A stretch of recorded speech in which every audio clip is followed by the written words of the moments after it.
अपनी एक टीम भी बना लेते हैं, तो वो टीम हेल्प करती है। ये एक एग्जाम्पल मैं बता रही हूँ, तो वो टीम आपकी होती है, वो टीम आपको प्रमोट करती है, पर वो भी एक अर्निंग का बिंदु है। और जो स्टूडेंट्स हैं उनको इकोनॉमिकली, गर्ल्स स्टूडेंट को स्ट्रॉन्ग होना बहुत ज़रूरी है। इकोनॉमिकली स्ट्रॉन्ग होने का मतलब ये नहीं कि सिर्फ इकोनॉमिकली स्ट्रॉन्ग होना है। इकोनॉमिकली स्ट्रॉन्ग जब आप होगे, जब डिसीजंस आपके होंगे, तो आप सोशली भी स्ट्रॉन्ग होगे, और आप अपनी पहचान जब समाज में बना लोगे तो आप पॉलिटिकली भी स्ट्रॉन्ग हो जाओगे। पॉलिटिकली मतलब आप अपनी बुद्धि से, अपने विवेक से किसको वोट डालना है ये सीख लोगे। मतलब किसी के कहने में नहीं कि पापा ने ये कह दिया, पति ने ये कह दिया तो इनको वोट डालना है। आपके अपने डिसीजंस होंगे, क्योंकि वो आपको रैशनल बनाएगा। इसी तरीके से हो सकता है आप में से किसी का मन कहे कि आप चुनाव लड़ना चाहें तो आप चुनाव भी लड़ सकती हैं, क्योंकि we have 3 tier of government.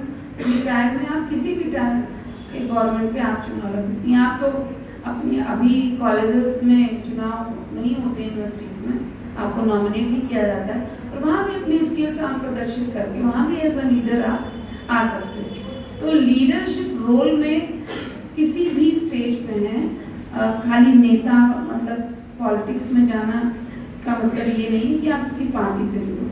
आप लीडरशिप रोल में हो, जहाँ भी हो, किसी कंपनी में हो, किसी कॉलेज में हो, किसी स्कूल में हो, आप अपनी क्लास में हो तो आप अपने क्लास के लीडर हो, तो उस चीज़ को आप बखूबी से जितना निभाएंगे, अपनी जितनी अपॉर्चुनिटीज़ हैं उनको जितना एक्सप्लोर करेंगे, उतना ही आगे आप बढ़ेंगे।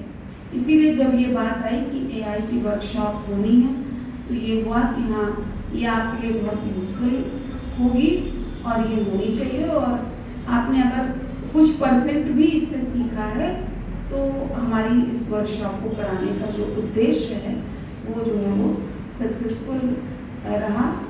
और क्योंकि जो करिकुलम मैं देख रही हूँ कि इसमें कई सारी चीज़ें आपने सीखी हैं, AI असिस्टेंट, चैट GPT, क्योंकि हालांकि चैट GPT से क्या हो रहा है, आप डिटेक्ट भी कर लेते हैं। जैसे आपको प्रोजेक्ट बनाने को आ रहा है तो आप सोचते हो हम पूरा चैट GPT से कॉपी करके दे दें, तो बुद्धि को कुंद नहीं करना, उसका एक सहारा लेना है। मतलब